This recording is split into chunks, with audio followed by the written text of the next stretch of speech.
Everybody, welcome back to DeLorean Tech, and today we are going to talk about the Hot Toys Mark III.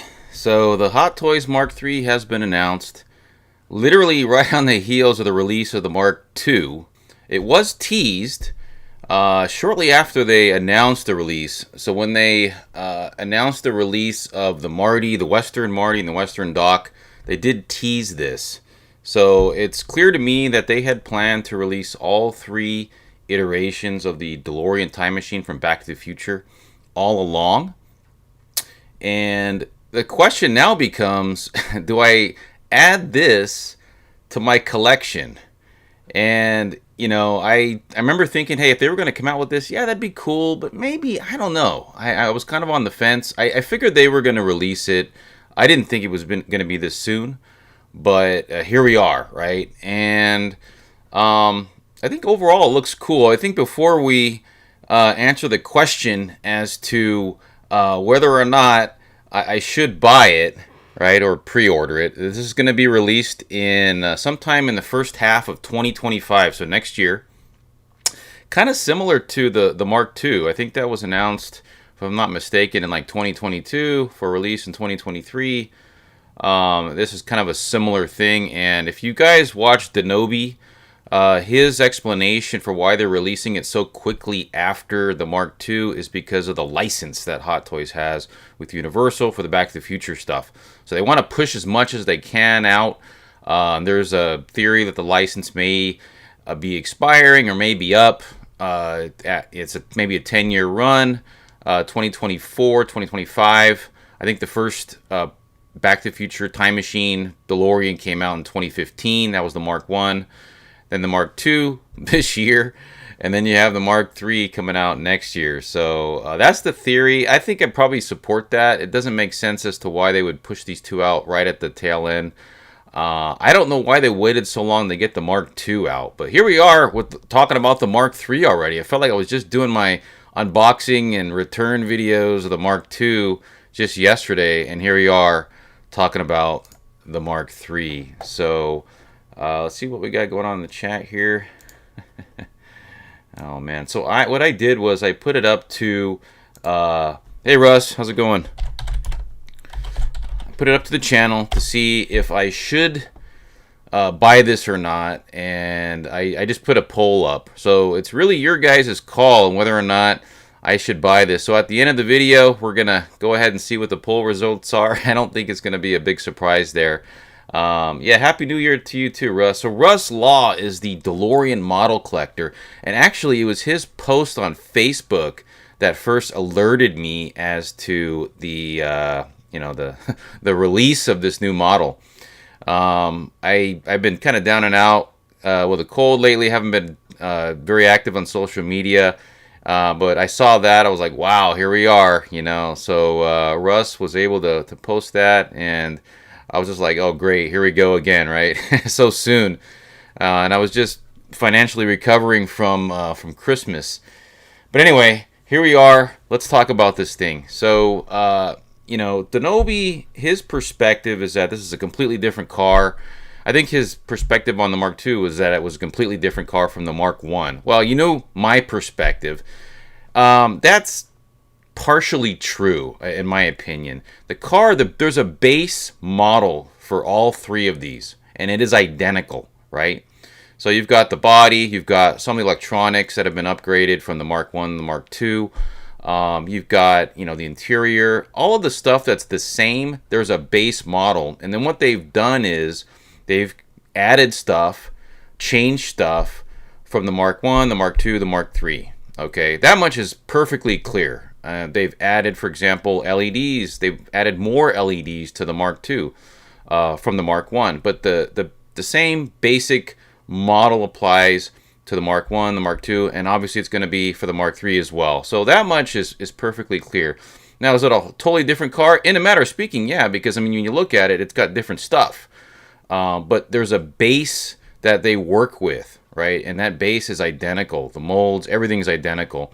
Now, the electrical components are going to change a bit for this one, I believe.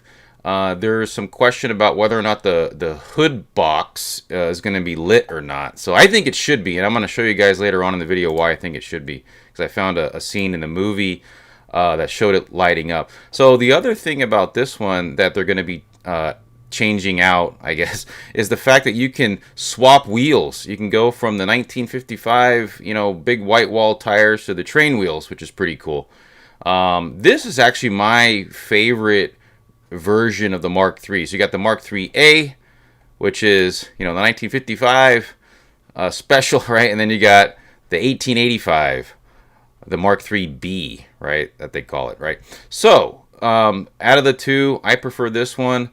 A question did come up in the comments on my post. I'm gonna have to buy two of these, because if I want to display each of these in their respective versions, and they're gonna include some extra tires. I guess you're gonna be able to swap these things out, and we'll talk about what I think's going on there and what the modifications are to kind of the base DeLorean 1/6 scale model.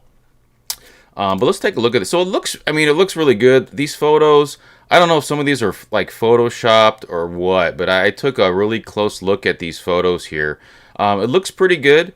There is a disclaimer on each of these photos that this is a prototype, and this is gonna be slightly different, maybe slightly different when they release it. I'm pretty sure we're gonna see some differences.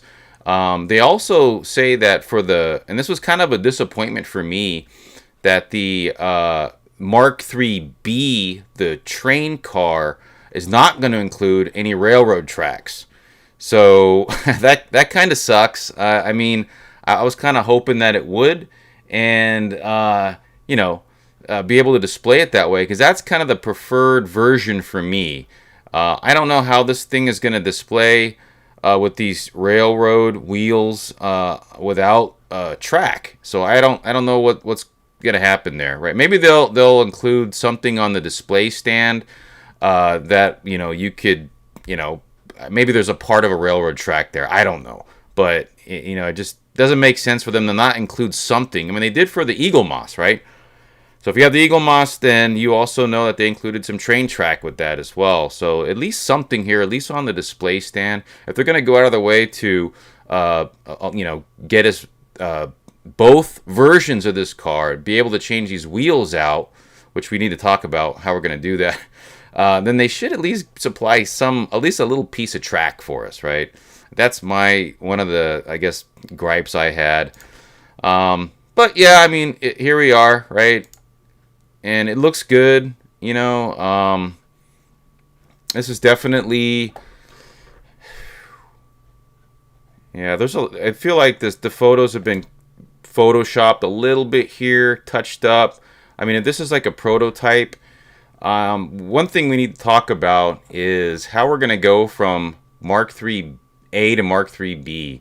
So obviously these wheels and tires are going to have to come off, and you're going to have to put the train wheels on the car. Now, if you look at the stance, though, of the Mark IIIB, it's a lot lower compared to the Mark IIIA. And not just like because the tires are bigger and stuff like that, but if you look at the center line of that wheel, right there, the center line of that wheel, that is literally at the bottom edge of the car. Actually, it might even be a little bit lower than the bottom edge of the car. And the bottom edge of the car is this plastic trim that you have along here, just below the stainless, and then the front valance as well. It's below that. But when you look at the Mark IIIB, it's well inside this wheel well. So my theory is that how they're going to accomplish this is the ride height is going to be adjustable. It's going to have to be adjustable in order to pull this off, in whichever way they come up with, right? And I've been thinking about how they could do it, and there's two ways. One is more likely than the other. One way, I think the easy way, would be to make the wheels adjustable independently, right? So kind of like the Mark II hover mode, where you can turn the wheels in and out independently from each other, right? I think that there will be some sort of mechanism inside that allows you to maybe press a button, hit a little switch or a tab or something, and be able to adjust the height of the wheel inside the wheel well.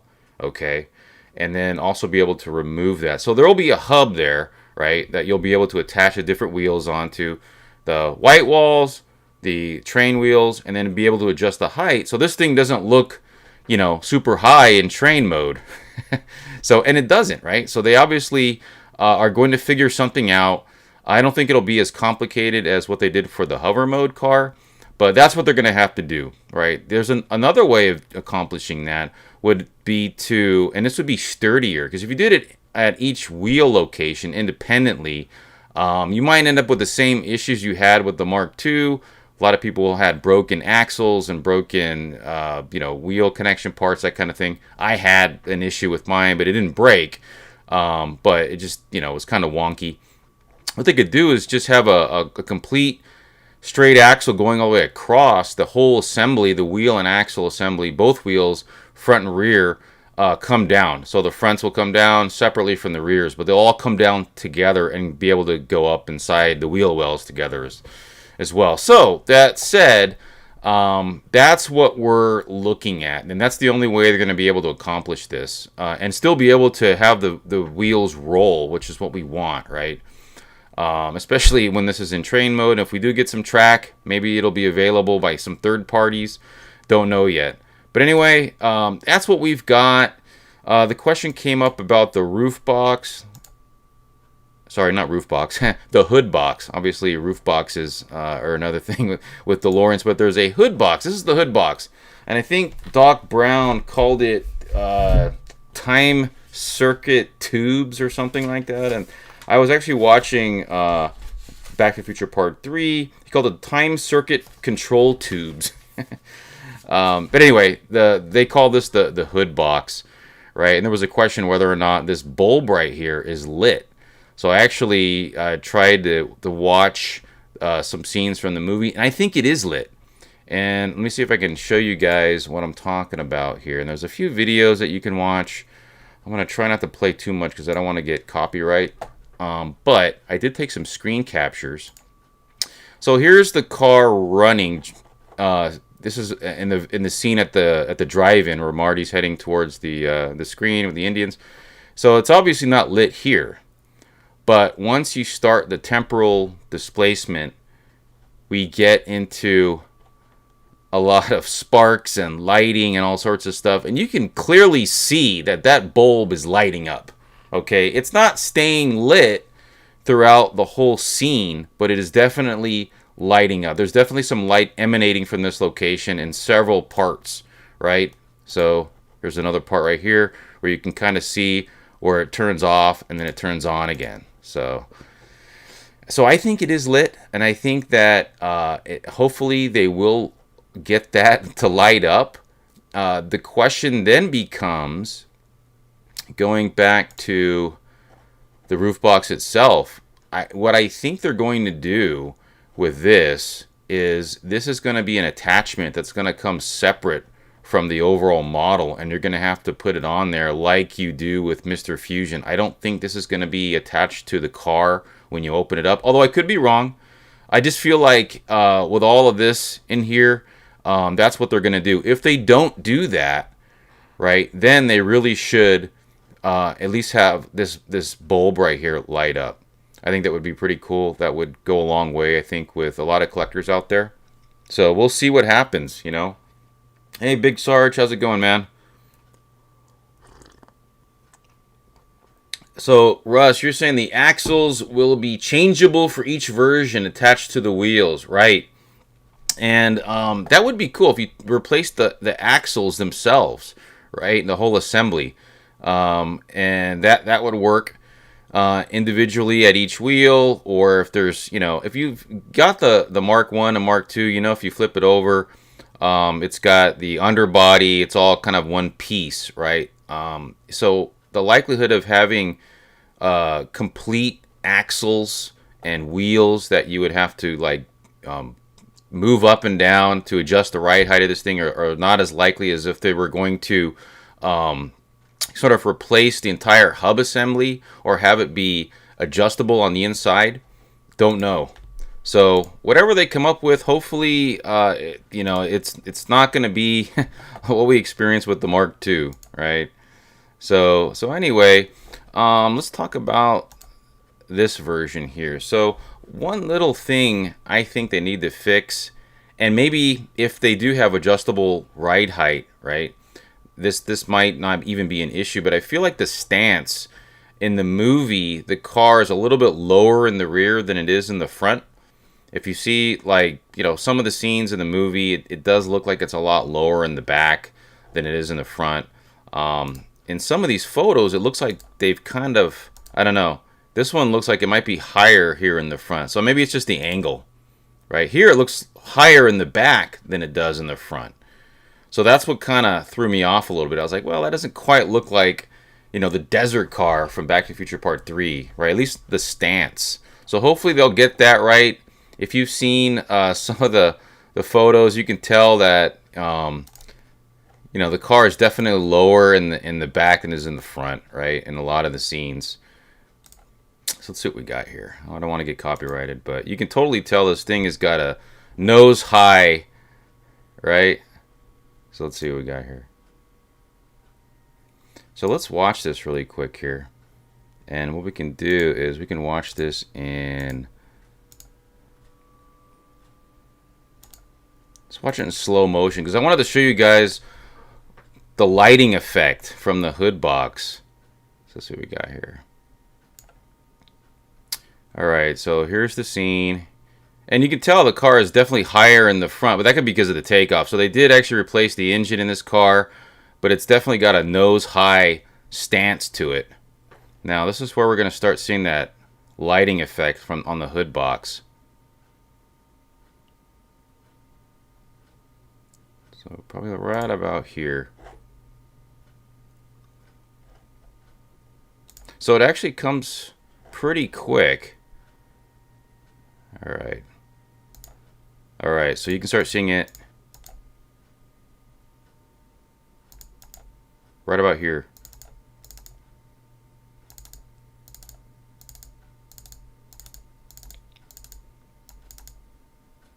So let's go back a little bit. There it is. So that thing definitely lights up. It doesn't stay lit the whole time, but you can definitely see there's light emanating from the hood box. So if they can give us that, and in this scene here, obviously the lighting is just being added to the scene. It's not like that bulb lights up. Although, looking at there's a video out there where the Shays purchased the original screen used car. The bulb is lit. I don't know if they added that later on, but it is lit. At least in the original prop car that they restored. So there it is. It's definitely lit.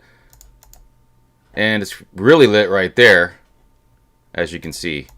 So hopefully they'll do something with that. They would have to run. So you would have to run under the hood in the bonnet. They're gonna have to run a wire that would go through the hood, and then obviously light up that bulb in there. That would be pretty cool. I got my fingers crossed that they're going to do something like that. That would be cool if they were going to do. I know Denobi said, hey, if they don't do it, I'm going to USB mod that. So that's, that's definitely an option there. I don't think it's a deal breaker. I didn't really display mine in a lit mode in any way, shape, or form. I just kind of keep them static in the garage. I don't even keep batteries in them. So if you guys are familiar with that video I was talking about, let me just put this. So this is actually the front bonnet of the screen used Back to the Future Part 3 car. I thought this was actually pretty cool. So that car started off life as a regular DeLorean. And for the movie, for Back to the Future Part 3, what they did was they contracted with a 4x4 off-road company. I want to say it was, let's see if I have the name of that. It was Conejo Off-Road that they contracted with. So here is, this is where the hood latch is, right? And then here's the windshield up here. This is the nose of the car right over here. This is obviously the fuel tank. So they took the original stock fuel tank, which was just below here, and they put it up here, right? Because they had to. What they did was the DeLorean has a Y frame, so there's a Y in the front and the Y in the rear. They cut both of those off and constructed some custom tube framing in here, and this is kind of what you see, right? They added a lot of parts from Volkswagen Beetle, right? The steering rack, the suspension, a motor, and a transaxle from a VW, okay, to pull this thing off. So it's largely a DeLorean with the exception of the motor, transmission, and the frame in the rear and the frame in the front. So they actually welded on a bunch of custom tube work to the stock frame of the DeLorean. So the whole body tub, all the stainless, all the interior is all still there. It's just mainly the front frame, the rear frame, and the entire suspension, front and rear, has been completely changed out, right? So here's kind of what it looked like way back when. You can see the shock towers right here. Look how high they are. So, and then you got this custom tube work going on. You can see the steering rack is right here. You got the steering column. And let's take a look at what it looks like right now. So this is the restoration. This is the front. So they cleaned it up quite a bit. Looks really good. And yeah, so that's what that looked like. So the car itself, it's in the possession of the Shays. I think so this video, they said they paid like $500,000 or something like that for it. So here's the interior of what it used to look like when they picked it up before the restoration, right? So here's the shifter, but this is for a Volkswagen transaxle. Everything else is basically from the DeLorean, right? So they didn't take the body and stick it on the chassis of another car. No, they actually chopped up the chassis on the DeLorean and welded additional chassis parts to it. That's what they did. And here's what it looks like now. So you can look at that big shift knob right there. So a lot of work went into the restoration of this car. Here's the motor that they're actually running in the back of this, right? So they pulled the PRV out. They put this in. And they also made it into a Volkswagen transmission as well. I don't think they showed that here in their video. This is a really good video. It's called The Most Expensive DeLorean Ever. You guys got to check it out. Gives you an idea of all the stuff that went into it. And they actually drive it around. It's actually a drivable car, believe it or not. It runs a little rough. It is what it is. It sat at the Universal Studios backlot for decades before they got a hold of it. And yeah, here's kind of a photo of the restoration taking place. Now, I'm not certain, but I think the roof, or sorry, I keep saying roof box. The hood box, they sort of recreated that. And I know in their video, at least one video I've seen, they have the original hood box. Then they have another one that's kind of like pristine and everything. And that's one that they've reproduced for the car.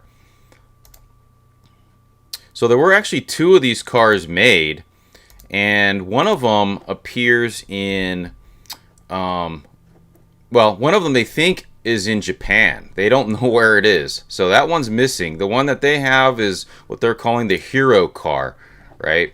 So just a little backstory on that. The one that, there was another stunt car that they made, a non-hero car. They probably just used it for some of the faraway scenes, the faraway shots in the movie. The whereabouts of that car is currently unknown, so they're not quite sure what happened to it, although they're saying the whereabouts somewhere in Japan, Universal Studios Japan, potentially. Hey Chris, how's it going, man? So I think Doc modded that version to be like and always reminded me of an old school gasser drag strip car with the stance. Yeah, totally. So if you go back to the movie, you know, it's quite possible. So we do know that reading the workshop manual for the DeLorean Time Machine, that Doc Brown did do an engine swap. He went with a Porsche 928 V8. So it's likely that either he kept that motor in there, because you hear it, it sounds pretty loud in this scene, and he just upgraded the suspension. So, you know, and it's quite possible he did what they actually did. Like he just, you know, chopped the rear frame off, the front frame off, and built some custom tubing in there. We don't really know, right? I have no idea what sort of upgrades he did, but obviously, in order to get this sort of stance here, that's what he had to do. But anyway, so one of the questions that came up in Denobi's live stream was, is this a cash grab? So, you know what? And I've been following the Mark 1, Mark 2 since they first appeared at San Diego Comic-Con back in, I don't know, it was 2014, 2015, something like that. And, as an owner of the Mark 1 and the Mark 2, while the base of the vehicles are pretty much the same thing, you do have quite a few differences, right? And I do want to point out that while they're largely identical, these all do serve a different purpose, especially for collectors, right? Nobody's like forcing us to buy these as collectors, but I feel like, is it a bit of a cash grab? Not really. I think when it comes to Hot Toys, the collectors, they voice their opinions. They ask for this stuff, and Sideshow say, look, if there's a market for it, we'll put it out there, right? The other option was to come up with a car that could basically turn into all three of these things, and honestly, I think they wanted to do that originally, but because of the cost, they probably tried to keep costs down. To be able to have a car that could do all three, I think it is possible. I know that there are mod kits, and the Mark 1 has been modded to a Mark 2 and a Mark 3, right? So if you guys watch Denobi's channel, you'll see it. So it's not that difficult to do. And if you're like me and you've built the Eagle Moss DeLorean, right, you'll know there's quite a bit of a difference between that and this, right? So the Eagle Moss DeLorean is more accurate in terms of like the DeLorean accuracy. This right here, the Mark 1, Mark 2, Mark 3, largely being the same vehicle. If you looked at the Mark 1 and you flipped it over, that's a Mark 2 underbody for sure, right? So I think they had the plan to do something like that in the beginning, but for whatever reason, they decided not to, probably because of cost overruns. So I think they decided to change course and then come out with, subsequent iterations of the DeLorean Time Machine. I think they decided, we'll do a Mark II, because they announced the Mark II. I want to say, I feel like it was in 2016 or 2017 is when I first saw that at Comic-Con. And, I was just, couldn't believe. I really was waiting for that thing to come out for years and years and years. We finally got it, right? I actually gave up on it. I figured they lost the license and we were never going to get it, but they finally pulled through for us. So is it a cash grab? Not really. The only thing that I think, and I've mentioned this a few times in my other videos, is I feel like this is kind of a copy and paste, right, of the Mark 1 to a certain degree. A lot of it is going to be identical. All the mechanisms inside of it are going to be very similar, at least the base mechanisms, right? So when I talk about all three and I talk about this base, there is a base to all three of these vehicles that is going to be identical. And they're going to have the mods, the different modifications and upgrades that are, unique to each Mark, right? So, let's see here. So we addressed the cash grab question, the stance. So let's talk more about this base that we keep alluding to, this DeLorean 1/6 scale base that we're talking about. So you start with the base, and then you end up with the Mark 1 car, right, which has the plutonium chamber, the fixed wheels. It doesn't have the Mr. Fusion. It's got LEDs, but not as many LEDs, right? So there's no underbody LEDs. I think there's no dash LEDs either. That was probably just, cost savings, right? When you get to the Mark II, basically what you do is you strip away a lot of the Mark I stuff, like the plutonium chamber. You replace that with a Mr. Fusion. The wheel and tire setup, that's all stripped out. You got a whole new different wheel and tire setup. You got more LEDs that they've added. Still the same base, but they've added LEDs to the dash, the underbody, and the rear vents as well. And they've added some weathering too. I don't know what this is going to look like in the end. This is very clean to me. I would think that it should be more weathered. I'm hoping it will be weathered, right? I don't see any weathering at all. At least some 10-foot weathering or something like that, right? The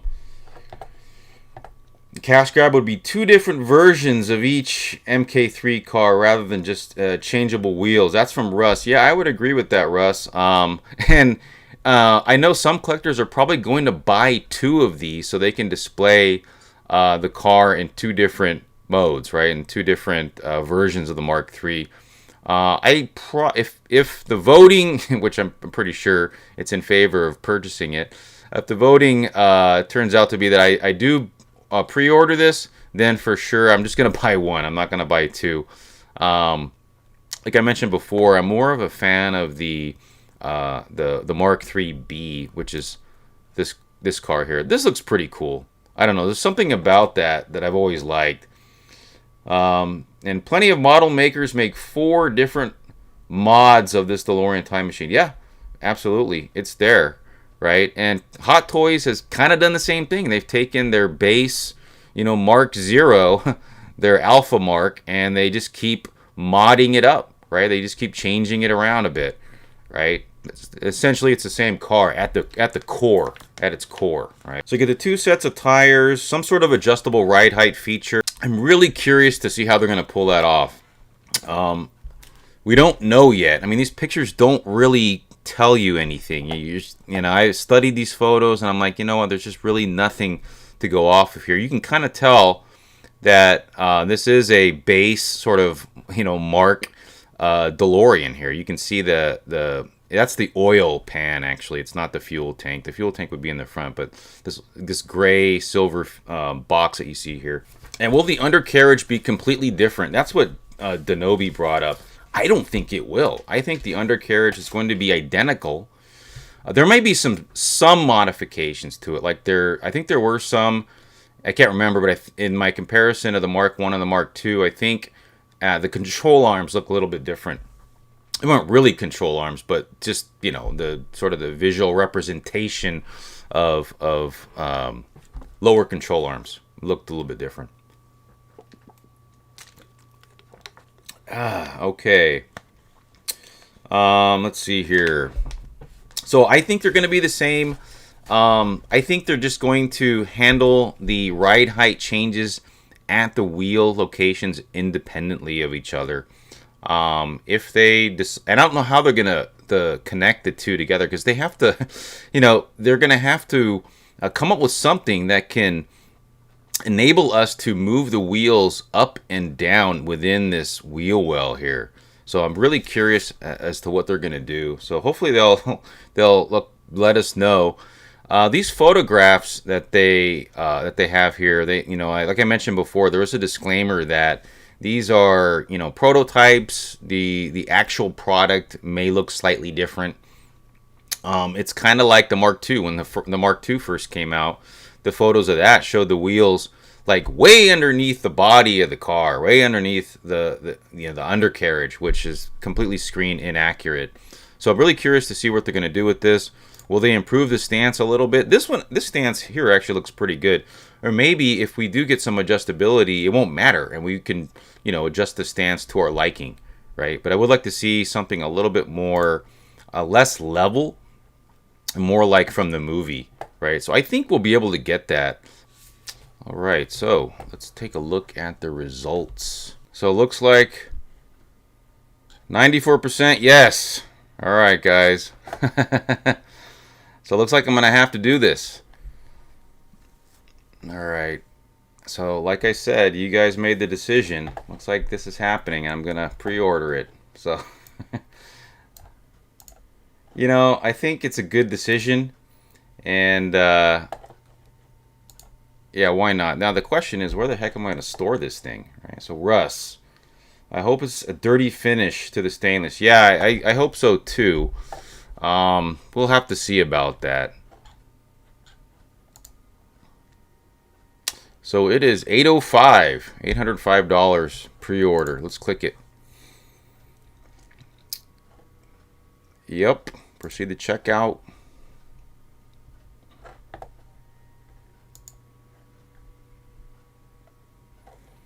Yes, here it is. So you can put this on a payment plan, right? And that's what I'm going to do. I'm just going to put that $80.50 deposit down.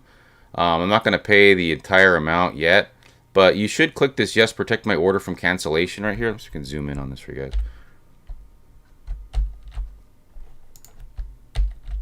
There we go.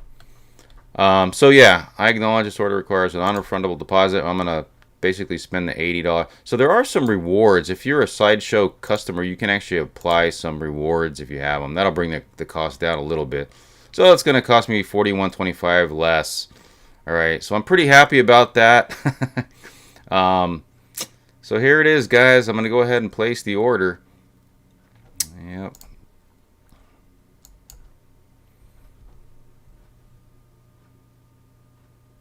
All right, there it is. Fully committed now. Oh, man.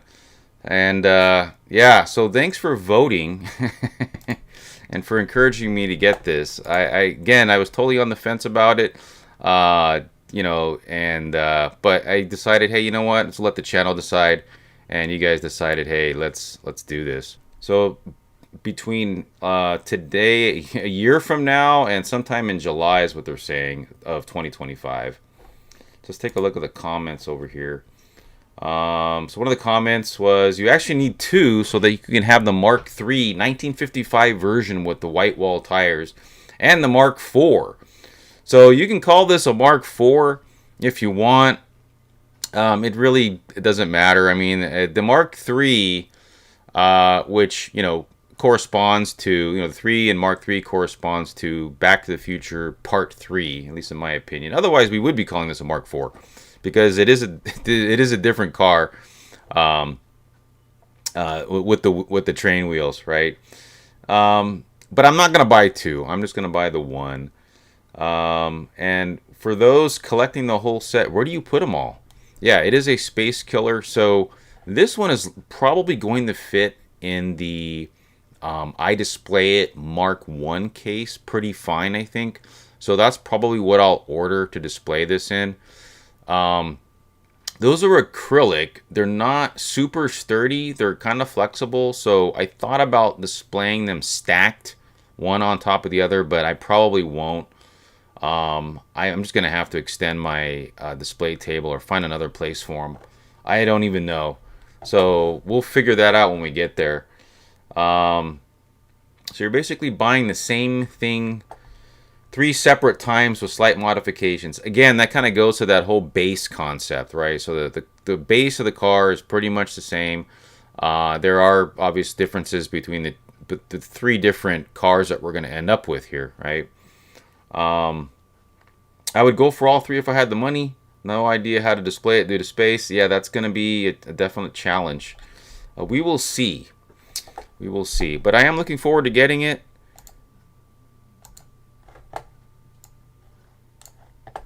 And let's see here.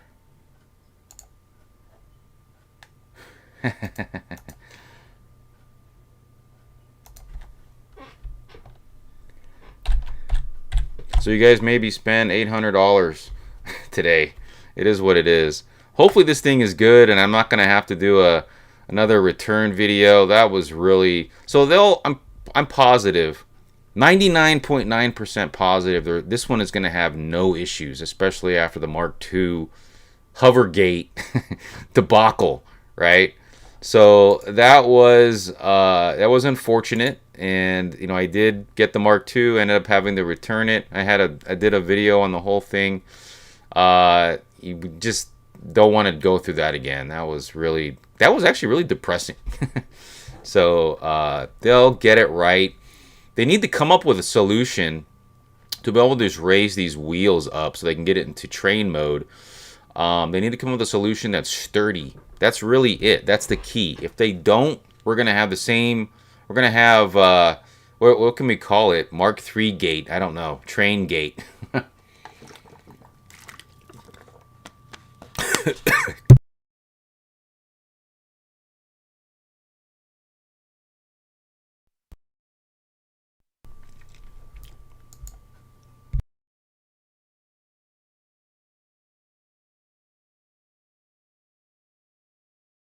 Now, I don't have the figures, so that's the one thing I don't collect are the figures. I heard they're not that good. So according to Denobi, yeah, you just jinxed it, yeah. So I heard from Denobi the figures aren't that good. The only figure I actually got was like Marty McFly from Back to the Future Part 2. And it's still in the original box. I haven't even opened it up yet. But this looks pretty cool, right? Make sure we look through all these photos here. So again, I hope they fix the stance a little bit. It just needs to be dropped down a little bit in the rear here. Let's see what else they got. This looks pretty cool. I like this a lot.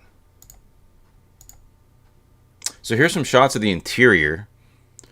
It's largely the same. The rear is the same. I know Denobi commented on the thrusters from the rear vents lighting up. I'm okay with that. If you guys remember in the Mark II, there was a momentary switch in there. Where it's like an on 1 and an on 2. So on 1 is car mode, and on 2 is like your hover mode, which turns on all the other LEDs, like the underbody LEDs and the LEDs in the vents and the LEDs in the wheels, which obviously this one won't have. The dash lights, those are present. Two styles of wheel display. So